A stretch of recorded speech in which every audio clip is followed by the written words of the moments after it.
பெரியசாமி எங்கள் பகரா டீமோட கேப்டனு. ஆனால் அவருக்கு இன்னும் கல்யாணம் ஆகலை. சொல்லிக்கிற அளவுக்கு கேர்ள் ஃப்ரெண்டுன்னு எதுவுமே இல்லை. இது வரைக்கும் மொட்டை பையில தான் இருக்காப்புல தினேஷ். அவருக்கு ஒரு பிள்ளை இருக்கு, அவருடைய தம்பியா இருக்காப்புல. ஆனால் இவருக்கு ஒரு தம்பி வந்துட்டாப்புல. இருந்தாலும் வந்து இவர் கல்யாணம் பண்ணிட்டாப்புல. அதை வந்து சொல்லி கட்டுறாப்புல. சுதாகர் அவருக்கு 2 குழந்தை இருக்கு, அவருக்கும் கல்யாணம் ஆயிடுச்சு. சரவண அவருக்கு ஒரு குழந்தை இருக்கு, அவருக்கு கல்யாணம் ஆயிடுச்சு.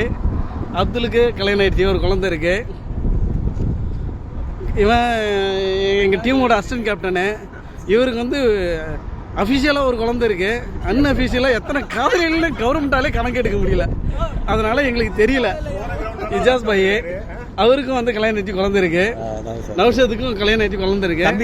எங்க தம்பிக்கு 2 கேர்ள் ஃப்ரெண்ட் இருக்கு. 1 கேர்ள் ஃப்ரெண்டு, இன்னொன்று வந்து துணை கேர்ள் ஃப்ரெண்டு. அதனால எங்க தம்பி வச்சிருக்காப்ல. இதுல வந்து மொட்டை வேலை இருக்கிறது எங்க கேப்டன் மட்டும்தான். என்ன செய்யறதுன்னே எங்களுக்கு தெரியல. அது அசிஸ்டன்ட் கேப்டனு எங்கதான் கணக்கு எடுக்கிறதுனே தெரியல. கவர்மெண்டே குழம்புது.